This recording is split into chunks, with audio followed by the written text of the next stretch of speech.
Partindo para a última lição da nossa revista, próximo domingo, lição nova, revista nova, série nova.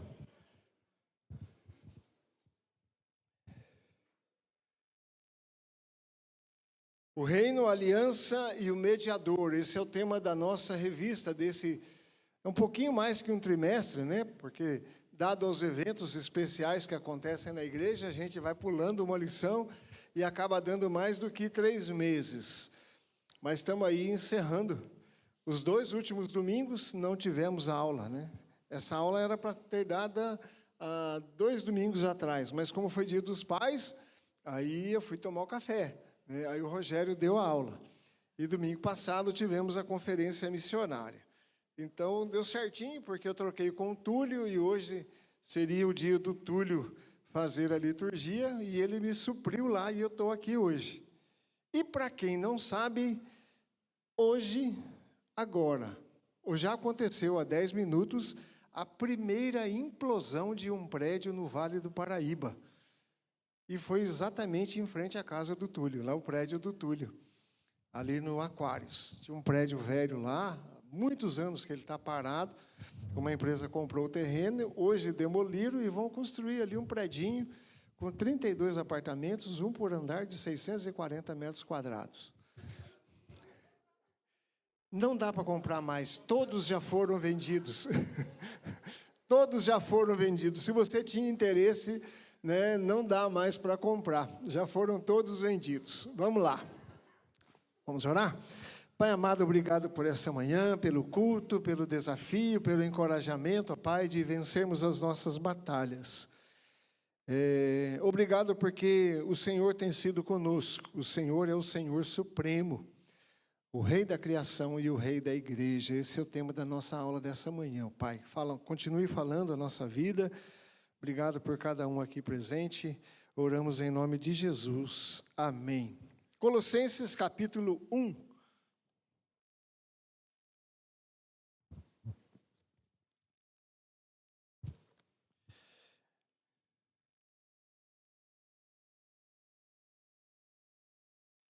Eu não sou tão zeloso como os outros professores, como o Alexandre.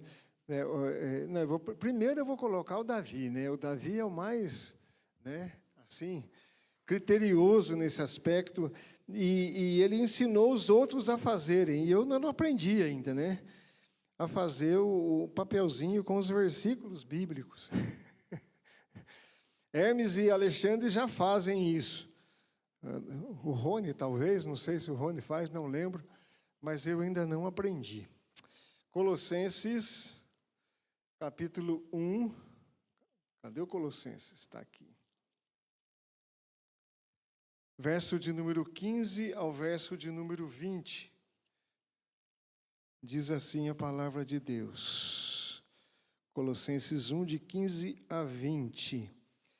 Este é a imagem do Deus invisível, o primogênito de toda a criação, pois nele foram criadas todas as coisas nos céus e sobre a terra, as visíveis e as invisíveis, sejam tronos, sejam soberanias, quer principados, quer potestades. Tudo foi criado por meio dele e para ele. Ele é antes de todas as coisas, nele tudo subsiste. Ele é a cabeça do corpo da igreja. Ele é o princípio, o primogênito de entre os mortos, para em todas as coisas ter a primazia. Porque aprove a Deus que nele residisse toda a plenitude, e que, havendo feito a paz pelo sangue da cruz, por meio dele, reconciliasse consigo mesmo todas as coisas, quer sobre a terra, quer nos céus. Eu fico ouvindo a minha voz aqui. Estranho. Lá em cima não dá para ouvir, mas aqui dá. Mas vamos lá. Senhor Supremo. Esse é o tema da lição. Se você tem a revista aí, você pode acompanhar.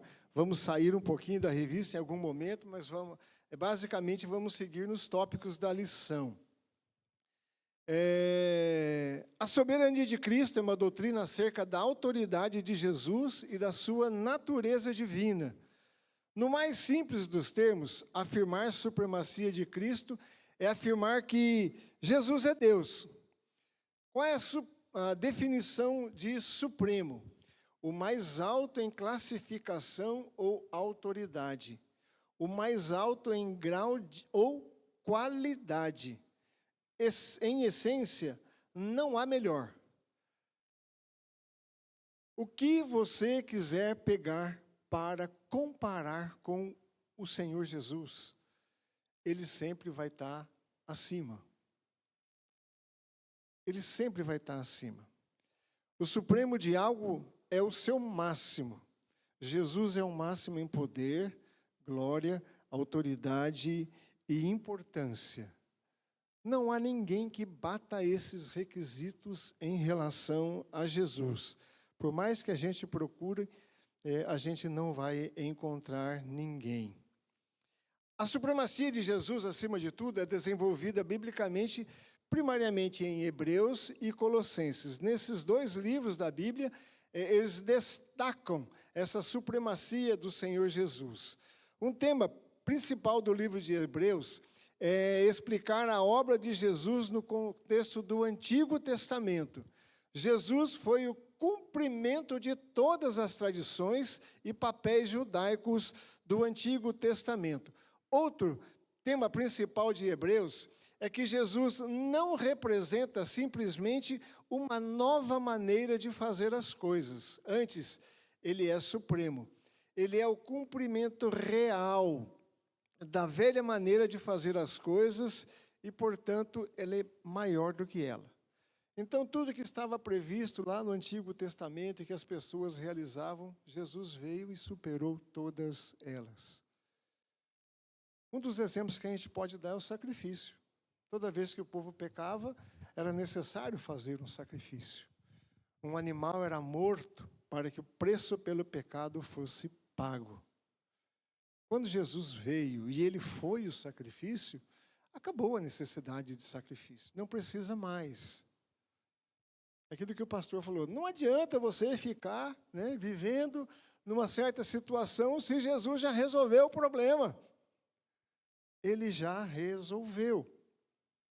Com relação ao sistema de templos sobre a lei mosaica, o autor de Hebreus escreve, mas agora Jesus obteve um ministério tanto mais excelente quanto e também mediador da superior aliança instituída com base em superiores promessas. Hebreus 8:6 nos afirma isso. Então, a gente entende que Jesus é maior que o sistema do Antigo Testamento. Desde lá dos primórdios, Deus sempre teve como objetivo ter o homem caminhando consigo. Porém, o homem sempre foi rebelde. Em toda a história, o homem foi rebelde, assim como nós somos rebeldes. E de tantas e tantas formas, ele agiu de modo a se aproximar do homem. Escolheu um povo para si, que seria o seu povo, que teria como objetivo adorá-lo, fazer o seu nome conhecido, mas o povo não fez isso, o povo sempre lembrava das coisas do passado. Se a gente estivesse ainda no Egito. Melhor é a gente voltar para lá. Quando eles estavam prestes a entrar na Terra Prometida, foi o texto que nós compartilhamos na sexta-feira na reunião de oração, quando Deus manda que Moisés envia os espias para a terra de Canaã, 12 homens vão, 10 dão um relatório derrotista, onde as barreiras, para eles, eram mais importantes do que a promessa que Deus havia feito de dar a terra a eles. Afinal de contas, o termo terra prometida, vocês vão para a terra que eu prometi a seus pais. E mesmo assim, quando os 10 dos espias colocam ali os desafios maiores do que a bênção, Olha, a terra realmente mana leite e mel. Mas os caras lá são poderosos, são fortes, eles vão nos devorar como gafanhotos. E Caleb fala assim, não, Se Deus for conosco, como Ele prometeu nos dar na terra, certamente a gente vai conquistar essa terra. A gente tem que ir. Sabe qual foi o desejo do povo? Vamos apedrejar eles. Eles queriam apedrejar Caleb e Josué, porque tinham uma posição diferente dos outros. E o resultado disso foi que de 20 anos para cima, ninguém chegou na terra prometida. Todos morreram. Porque o Senhor falou assim, 10 vezes esse povo já tem se voltado contra mim, não acreditando na minha promessa, não reconhecendo os meus feitos. Então o Senhor sempre esteve presente na vida do seu povo, conduzindo o seu povo da melhor maneira possível. O povo sempre foi rebelde. Só que diante de tudo aquilo que Deus fez para o povo, o que Jesus veio e fez, foi maior ainda. Porque tudo isso já estava no plano do próprio Deus. Porque aí nós fomos agregados, os gentios, eu e você, fomos agregados a esse plano de bênção, graça e misericórdia de Deus. Por isso o plano de Deus é maior, porque ele é o plano que Jesus realizou, como Senhor Supremo. Ele foi maior, porque foi suficiente e eternamente suficiente. Hebreus 1:3, o Filho, que é o resplendor da glória de Deus, é a expressão exata do seu ser, sustentando todas as coisas pela sua palavra poderosa. Colossenses 2:9, porque nele habita corporalmente toda a plenitude da divindade. Essencialmente, Jesus é Deus. Você pode fazer uma lista de todas as autoridades que você imaginar. Você vai pensar, quem são as autoridades? Uma série de nomes vem na sua cabeça. Das mais expressivas, pela qualidade administrativa ou por sua autoridade, Eu vou falar uma palavrinha aqui, já vai vir uns 3, O cara que é ditador, Então, fulano é ditador, ciclano é ditador, mas ele tem autoridade, ele exerce autoridade em seu país. Nós estamos falando de Jesus, o Supremo, o Senhor Supremo. Aí a gente lembra do Supremo Tribunal. Eu vou parar por aqui, Supremo Tribunal, Aí a gente vem para dentro da Igreja Presbiteriana do Brasil, tem o Supremo Concílio. Todos exercem autoridades, mas ninguém se assemelha à supremacia de Cristo. Houve homens que dominaram o mundo,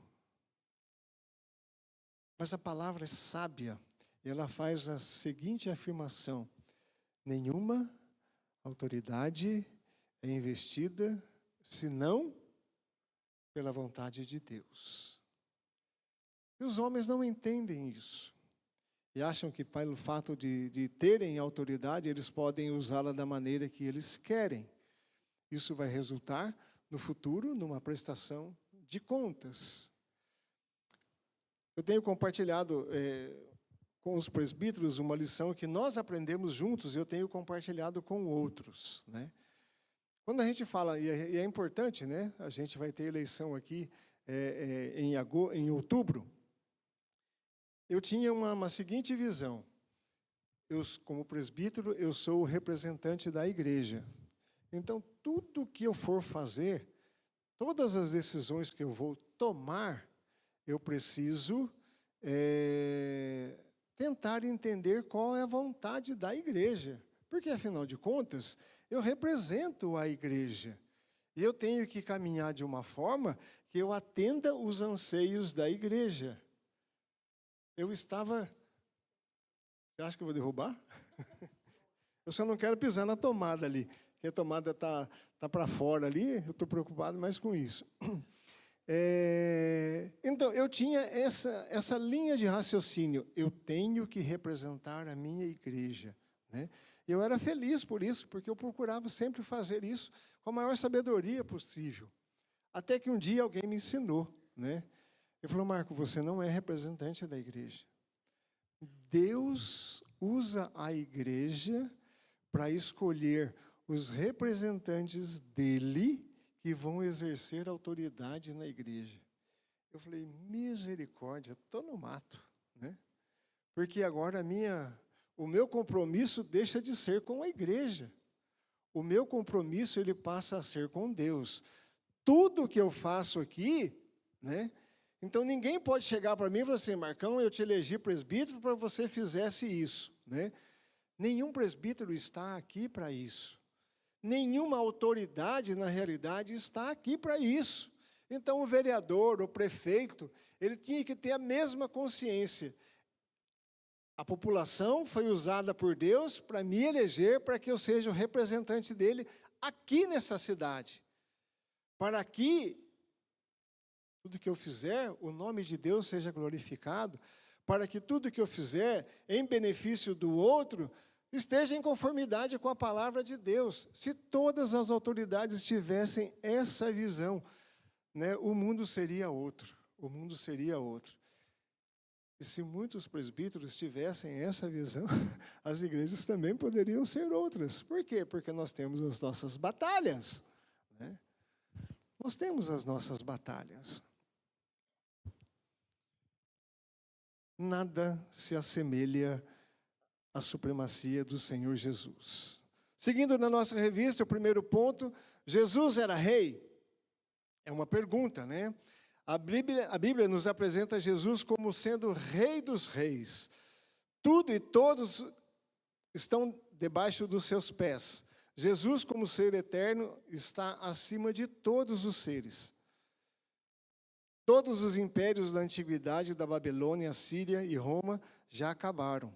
E os outros mais recentes dos séculos passados também já se desfizeram.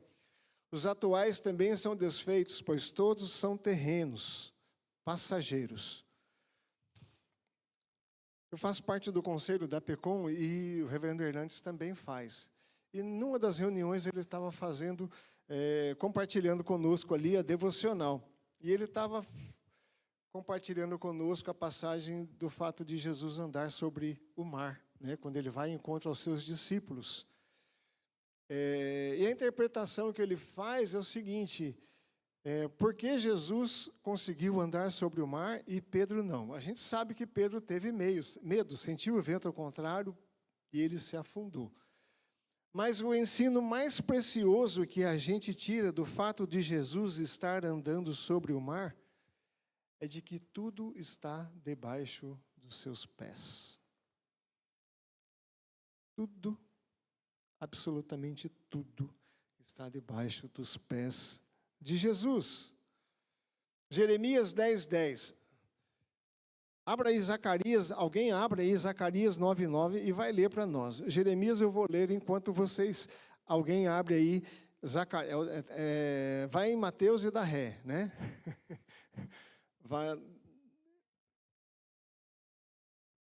Zacarias 9:9. Jeremias 10:10 diz assim, mas o Senhor é o verdadeiro Deus, Ele é o Deus vivo e o Rei eterno. Então aqui a confirmação e a constatação de que Ele é Rei. Zacarias.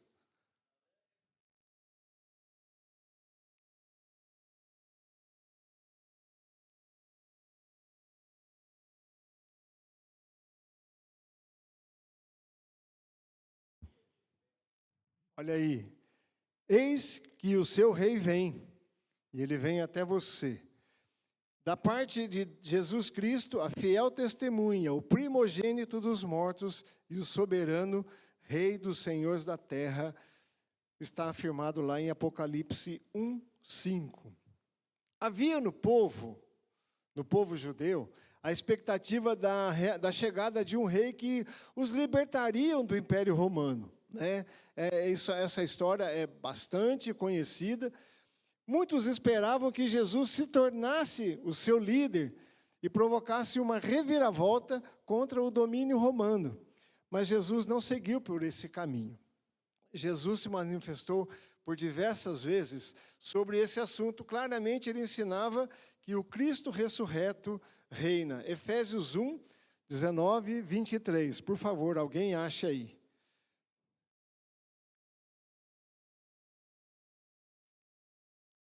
Outro já deixa na agulha aí, João 1:4. E outro, Colossenses 1:13 a 17. Já deixa na agulha aí. Então, Efésios 1:19 e 23. Quem achou pode ler?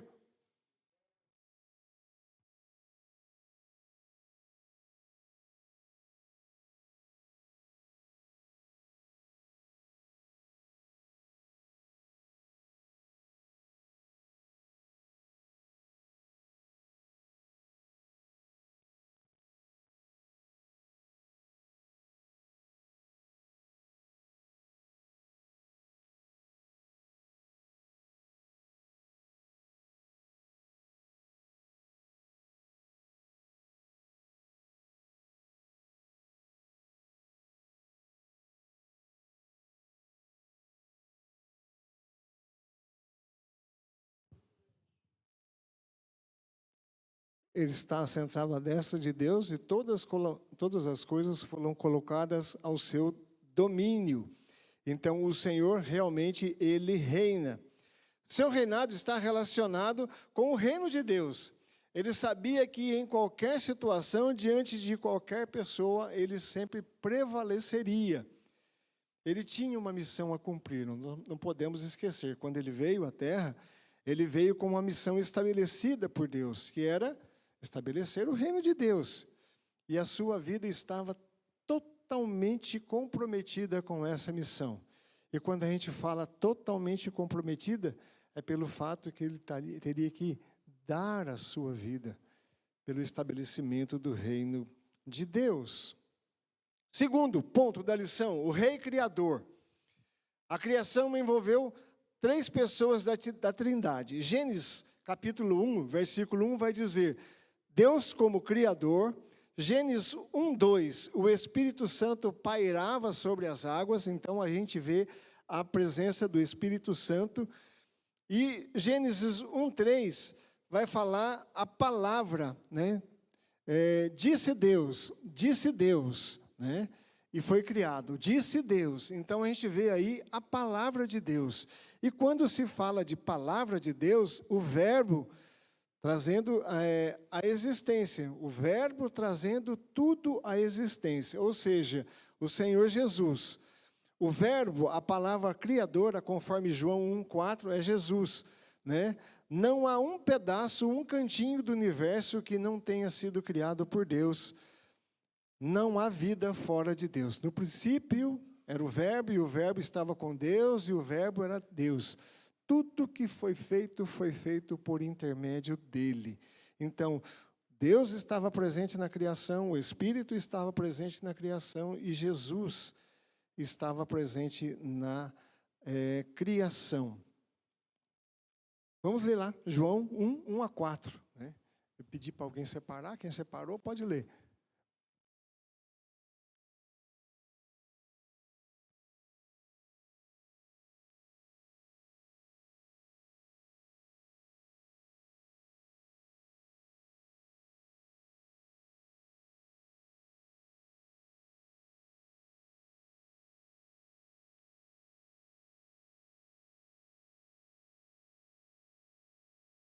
Ele é a luz dos homens.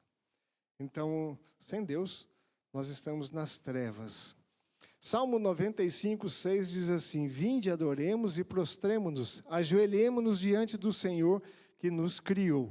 Então, está aí, ó, o Senhor, Criador e Rei. Colossenses 1:13-17. Quem achou pode ler.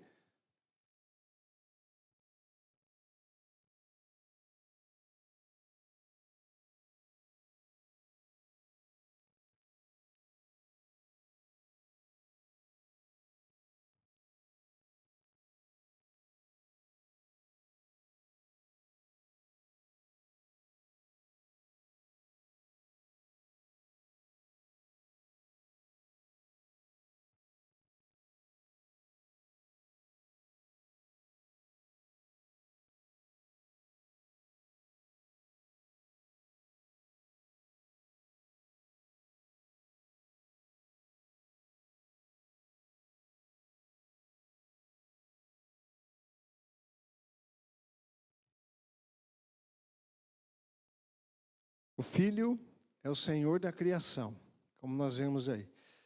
Tem uma interpretação interessante, que ele fala que é o primogênito, né? Nesse texto aí cita ele como primogênito.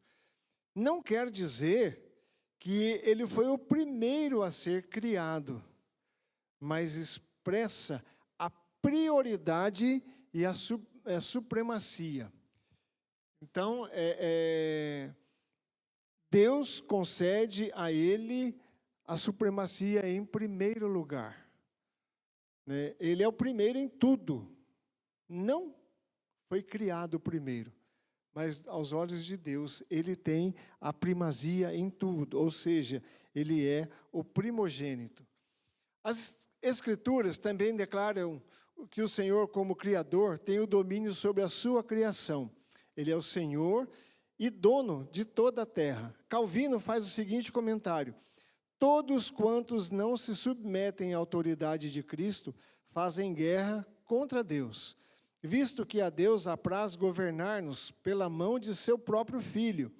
Aqueles que se recusam a obedecer o próprio Cristo negam a autoridade de Deus, e lhes é debalde fazer uma profissão de fé diferente.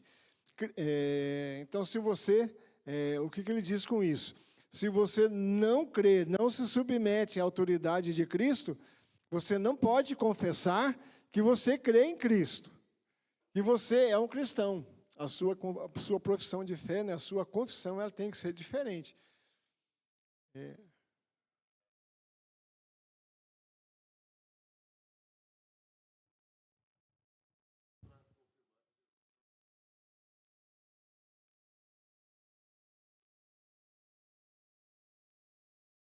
Mas a Bíblia não diz isso, né? Os outros versículos que nós lemos, né, eles afirmam, né, que o Senhor é o Criador, e Ele é o Senhor. Cristo é munido com o poder pelo qual possa reinar mesmo sobre aqueles que se opõem à sua autoridade e se recusam a obedecê-lo. Ele dá liberdade para as autoridades? Ele dá. Mas a Bíblia fala, como eu já disse, cada um haverá de prestar contas dos seus atos. Opa, deixa eu ver se eu não passei aqui. Aqui. Quando falamos da soberania divina, estamos falando sobre a autoridade de Deus e sobre o poder de Deus. Como soberano, Deus é a suprema autoridade sobre a terra. Como a gente viu, como nós já afirmamos, né?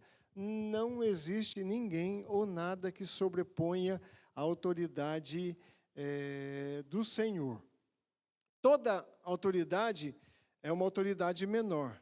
Toda autoridade que existe no universo, ela é derivada e dependente da autoridade de Deus. Aquilo que eu também já afirmei, toda autoridade é constituída por Deus, né? No final das contas, é Ele que concede e confere autoridade às pessoas. Todas as outras formas de autoridade existem ou pela ordem de Deus ou pela permissão de Deus. Ninguém tem autoridade nata em si mesmo, né? Isso acontece na igreja, isso acontece na casa, no nosso lar, isso acontece no nosso trabalho, isso acontece na nossa cidade e assim sucessivamente. Toda a autoridade é concedida por Deus. E o interessante é que a Bíblia traz ensinamento para nós, né, sobre todos esses aspectos, né? Os filhos devem se sujeitar aos pais, a esposa ser submissa ao seu marido, não, né, por uma questão de inferioridade, por conta da responsabilidade que ele tem, e quem vai prestar contas do governo da casa não é a mulher, é o homem, por isso a submissão dela. Na igreja nós temos o conselho, as autoridades, né, as funções aí estabelecidas, e quando você faz a profissão de fé, né, você submete a autoridade do conselho, a pessoa afirma isso, atesta isso, e assim ela é recebida como membro da igreja.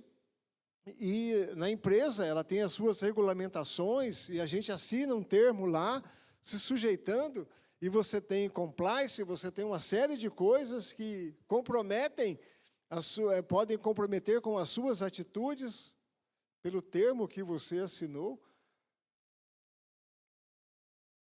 Mas toda autoridade, ou ela tem pela ordem de Deus ou pela permissão do nosso Deus. A palavra autoridade contém em si a palavra autor. Deus é o autor de todas as coisas sobre as quais ele tem autoridade. Ele criou o universo, ele possui o universo, sua propriedade lhe dá certos direitos. Ele pode fazer com o seu universo o que for agradável à sua vontade. Né? Às vezes a gente pergunta, por que acontecem as catástrofes? Né? Aos nossos olhos são catástrofes. Né? Aos olhos de toda a humanidade são catástrofes. A gente não tira o mérito disso. Mas Deus sabe o porquê. Deus sabe o porquê. Talvez um dia a gente possa chegar no céu, né, e Ele dê a liberdade para a gente perguntar para Ele, Senhor, por que aconteceu aquilo? Né? Por que o Senhor permitiu aquilo? Às vezes uma barbaridade tão grande, né? Ele tem o motivo dele, ele tem a justificativa dele. A gente tem que confiar, tem que levantar a cabeça, né? E continuar olhando firmemente para o autor e consumador da fé. Porque só ele vai dar condição da gente caminhar em meio aos sofrimentos, em meio às crises, em meio às dificuldades. E se a gente não olhar ele como o Senhor Supremo, a gente vai sucumbir. Redentor da criação, o terceiro ponto. Qual o sentido da palavra redentor? Nos tempos bíblicos, redentor era uma designação dada para aquele que compravam escravos. É nesse sentido que a Bíblia aplica a palavra do redentor à nossa vida espiritual. Então, o cara, ele comprava o escravo, ficava com ele por um tempo, e tendo o escravo adquirido, ele poderia fazer duas coisas. Ele poderia vender o escravo, ou findo o tempo, né, ele poderia dar a chamada carta de alforria, isso, né? E essa carta representava a liberdade daquele escravo. Ele pagou o preço e deu a liberdade. Nós somos pecadores, temos pecados, e o pecado nos afasta de Deus. E o Senhor Jesus vem, Ele dá a sua vida, Ele paga o preço e nós somos redimidos. Então o Senhor é o Redentor da nossa vida. O primeiro caso bíblico em que esta palavra foi aplicada ao povo de Deus foi no Êxodo, quando Deus libertou o povo de Israel das mãos do Egito. Eles disseram, o Senhor é o nosso Redentor, o Senhor é o nosso libertador. Deus libertou os israelitas numa batalha entre ele e Faraó, onde Deus destroçou todos os falsos deuses do Egito, desde o próprio Nilo até o primogênito de Faraó. Então, todas aquelas entidades que eram adoradas pelo povo foram botadas abaixo. Nenhuma pôde competir, né, com o poder do nosso Deus. E por final, né, quando ele manda as pragas, né, o filho do Faraó perdeu ali a sua vida. O evento do Êxodo tem uma importância central nas Escrituras, pois além do fato de ter libertado os israelitas, o Êxodo aponta para uma libertação muito maior e muito mais significativa, a libertação da escravidão do pecado. Então, ali foi o começo de uma libertação, que culminou com a chegada de Jesus, a sua morte, a sua ressurreição. João 8, 34, 36. Abram aí para mim, por favor.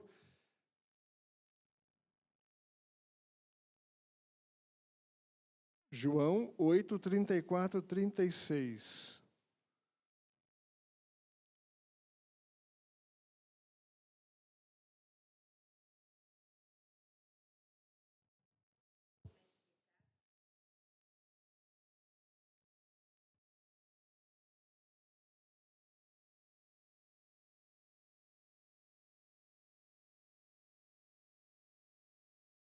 Aí no verso 34, ele afirma que todo aquele que comete pecado é escravo do pecado.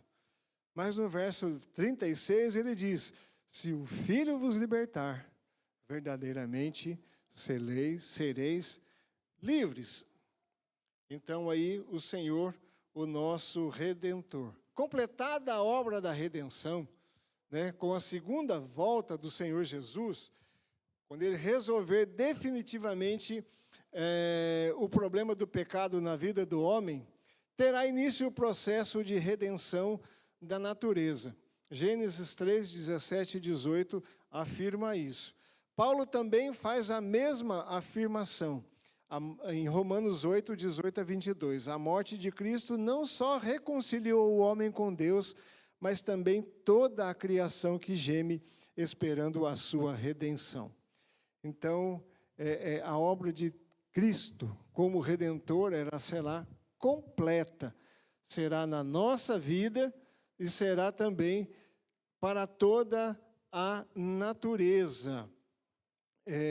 A criação também será restaurada, renovada e libertada dos efeitos do pecado. Oh, mas o que seria isso, Marco Aurélio? Né? O que seria isso? A gente vê tantas atitudes que o homem toma contra a natureza por conta do seu pecado, pela ganância, né? E por aí vai. Pela falta de critério de preservação da natureza. Eu tenho um terreno em Caraguatatuba. Quando eu comprei, eu não sabia, né? Ele é todo arborizado. Eu estou há cerca de 6, 7 anos lutando para arrancar parte das árvores. Eu já apresentei um projeto, eu já comprei um outro terreno que tem 300 metros, que serve como compensação pelas árvores que eu vou retirar, e o processo não anda, né? Aí um senhor, amigo nosso, presbítero lá em Caraguá, ele disse assim, tinha um deputado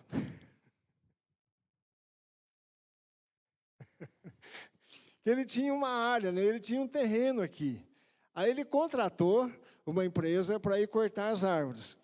E programou para ser num feriadão de 4 dias, né? Só que o seguinte, um dia antes do feriado, ele viajou para o exterior, né? Ele fez uma viagem, aí quando ele voltou, né, depois dos 4 dias, ele foi no seu terreno e o seu terreno estava limpo. E o que ele fez? Ele foi na delegacia e abriu um boletim de ocorrência. Falou assim, olha, eu viajei e entraram lá no meu terreno e tiraram todas as árvores, né? Aí meu amigo falou, por que você não faz isso, Marcão? Eu falei, eu não faço porque... Eu não falei para ele que eu não faço porque eu sou deputado, né? Porque não tem nada a ver. Mas eu não faço porque eu não posso fazer isso, né? Já deu vontade de chegar lá, de jogar um coquetel molotov lá, né? E queimar tudo. Não, mas tem outras casas por perto, tem que ter responsabilidade, né? Uma hora a gente crê que vai sair, né? Mas quanta devastação existe, né, da natureza por irresponsabilidade.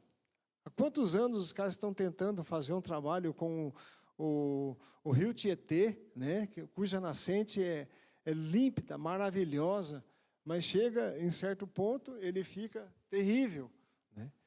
Me parece que lá no final ele volta a ficar mais limpinho de novo, né? Isso é muito bom, isso é muito bom.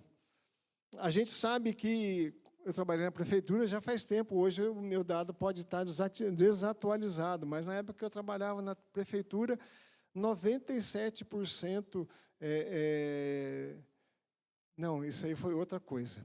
Isso foi o Aurélio aqui, quando ele fez o condomínio dele, ele foi obrigado a desenvolver um sistema onde 97% do esgoto tinha que sair puro do condomínio. Aí daí para fora podia cair num rio que já estava contaminado, mas ele tinha a obrigação.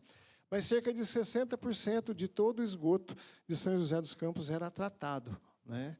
Era um número significativo na época que eu trabalhei na prefeitura. Eu não sei se esse número aumentou ou não, mas a natureza será restaurada. A natureza será restaurada pelo próprio Senhor Jesus. Ponto 4, Cristo, Rei da Igreja. Onde está a origem da igreja? O povo de Deus. Tito 2, 13 a 15. Quem achou pode ler. Efésios 4, 15 a 16. Outra pessoa acha para nós aí. Tito 2, 13 a 15. E Efésios 4, 15 a 16. Quem achou o Tito pode ler.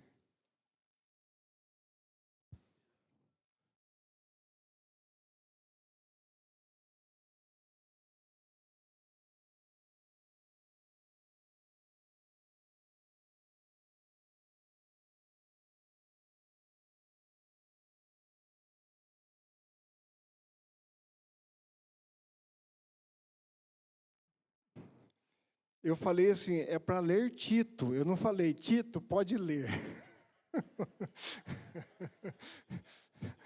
Tem uma ambiguidade aí, né? Era para ler no livro de Tito e o Tito leu, mas tudo bem. Não, até aí tá bom. Aí atesta que a origem da igreja está no Senhor Jesus, né? Ele é a origem da igreja, né? Efésios 4, 15, 16. Quem achou pode ler?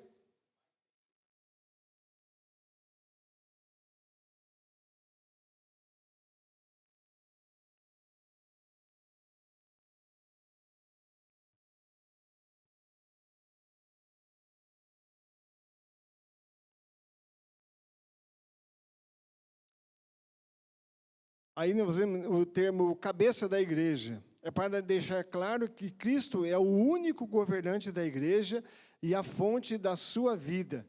Ele é o rei e o cabeça da igreja. Qualquer tentativa de dar a um homem a proeminência na igreja sobre o pretexto de que ela precisa de um líder humano desrespeita a Cristo. E eu fui ver assim, né, proeminência, o que é isso? Né? É exatamente dar o mesmo valor ou um valor acentuado a alguma pessoa em referência a uma posição. Então, colocar um homem na mesma condição de Jesus diante da sua igreja, né, isso desrespeita a Cristo, porque só Ele pode ocupar o lugar que Ele ocupa. E isso é uma forma evidente que acontece na igreja romana. Vigário, religioso que, investido de poderes de outro, exerce em seu nome as suas funções. Então, a gente vê aí que a igreja romana, ela tem lá na figura do Papa, que é o chefe da igreja católica e que ocupa uma posição que nem outro líder religioso pode igualar. Então, a igreja coloca o Papa na mesma condição, ou talvez um pouquinho abaixo de Jesus. O Papa é o sucessor de São Pedro, que recebeu de Jesus o supremo poder pontifício e é considerado o representante máximo da doutrina católica.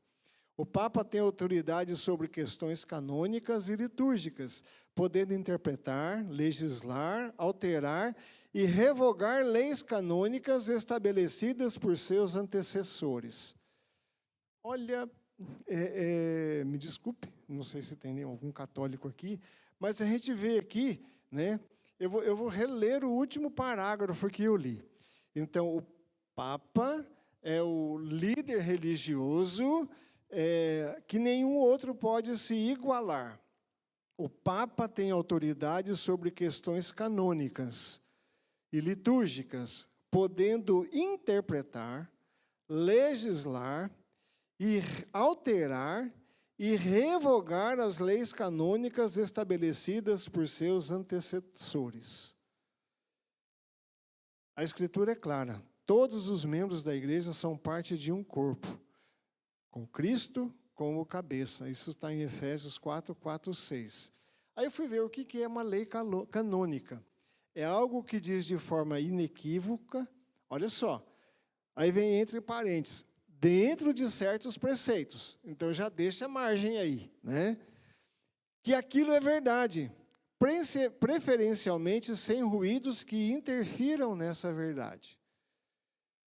Então, leis canônicas são criadas por eles, só que o Papa de ontem criou uma lei que para ele era verdade, e ele é o líder máximo, a quem ninguém pode se igualar a ele. Aí vem outro que fala assim, não, não é assim, é assado.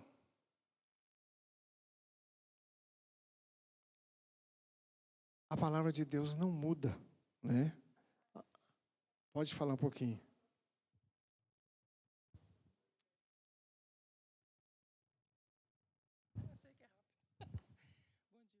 Eu vim do catolicismo romano. Eu fui catequizado pela Dona Maria do Carmo. A questão do Papa, a gente aprendia que o Papa era o representante de Cristo aqui na Terra. Então, o que ele falava era a ordem de Deus. Então, isso há muitos anos, né? Eu estou com 60, então, imagina, eu era criança, eu tinha 10 anos, 9 anos, 10 anos. Então, você vê que ficou na minha cabeça até hoje, né? Ainda bem, né? Então, que a gente vai aprendendo, a gente vai se convertendo e vai vendo as doutrinas. Estão surgindo muitas doutrinas por aí.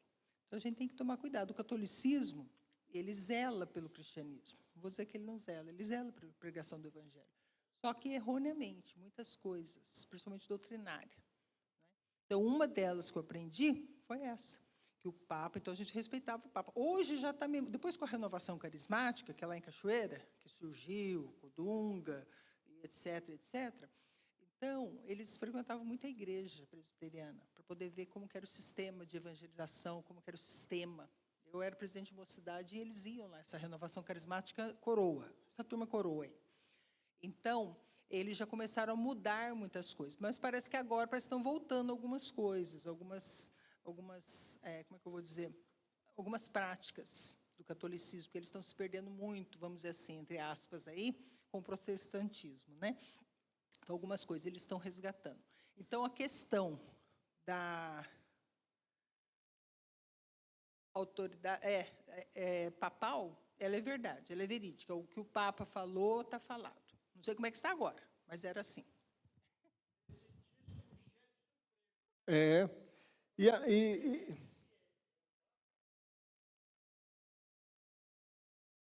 Sim, essa é a questão deles.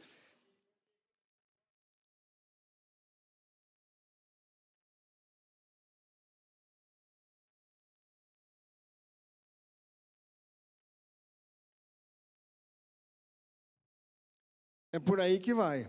Há somente uma cabeça da igreja, Cristo. Então, cai por terra a ideia de que um vigário age em nome de quem está ausente. Quando a gente olha Mateus 28, 20, vai nos dizer o seguinte, eu estou convosco todos os dias até a consumação dos séculos. Quando Jesus voltou para o Pai, a igreja não ficou abandonada, ele continuou presente aqui. O Papa não é um representante visível de Cristo. Enquanto Cristo é o cabeça da igreja, há somente uma cabeça, Cristo. Só um minutinho, Isabel. O Hermes, eu acho que levantou o dedo. Desculpa, Hermes.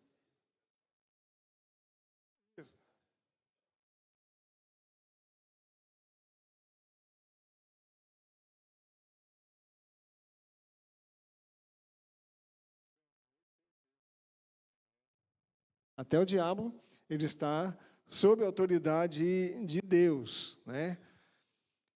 Isabel, então, desculpa.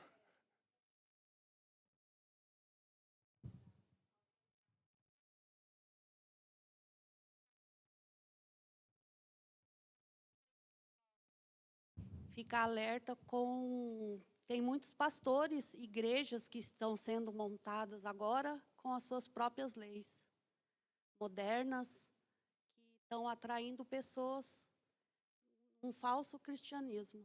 E isso é muito importante também, que a gente tem que criar os nossos filhos e netos para que no futuro eles não sejam atraídos por esses lugares que são... Fidelidade à palavra de Deus acima de tudo, né? Há muita conchambração, há muita concessão feita pensando nas pessoas dos dias de hoje, né? E por aí vai. Aquilo que o mundo tem pregado, aquilo que o mundo tem dito, as decisões, os rumos que o mundo tem tomado, infelizmente, de certa forma, tem entrado em algumas igrejas, né? Infelizmente. Deus tenha misericórdia. A igreja está fundamentada na sua palavra e não em leis canônicas, passíveis de mudanças e renovações. Mateus 5,18 diz assim: em verdade lhes digo que até que o céu e a terra passem, nem um i ou um tio jamais passará da lei, até que tudo se cumpra.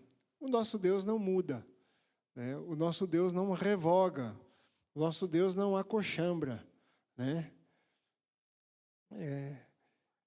Ou é ou não é. Colossenses 1,18, ele é o cabeça do corpo da igreja, é o princípio, o primogênito entre os mortos, para em todas as coisas ter a primazia. Já falamos esse versículo também. Concluindo a nossa aula, o Senhor Jesus, o Verbo encarnado, que redimiu a sua igreja, reina sobre toda a criação, e ele é o redentor da igreja.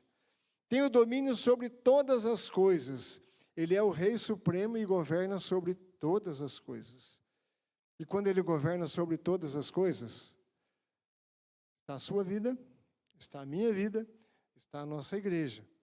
Devemos reconhecer o senhorio de Cristo, dedicando-nos à obediência e colocando nele, somente nele, a nossa confiança e dependência. Se nós agirmos assim, a gente vai continuar errando. Mas vai continuar errando muito menos. E sendo alertado pelo Espírito Santo, sendo trabalhado pelo Espírito Santo, porque a nossa vida caminhe em santificação dia e dia. O Senhor Supremo, Ele é o Senhor da igreja. Ele tem o domínio sobre todas as coisas. Tudo está debaixo dos seus pés. Bom domingo a todos. Deus abençoe a sua vida. E domingo que vem, lição número 1 da próxima revista. O Alexandre vai explicar para vocês aqui. Espera aí. Bom dia, irmãos. Vou distribuir a revista do próximo trimestre. Aqueles que são alunos podem pegar por família, por favor, porque a gente tem um número contadinho aqui. Se você quiser depois para ter em casa, mesmo que você não frequente a aula aqui, fale comigo e a gente providencia, tá bom? O Saulo já está distribuindo ali, eu vou começar por aqui também.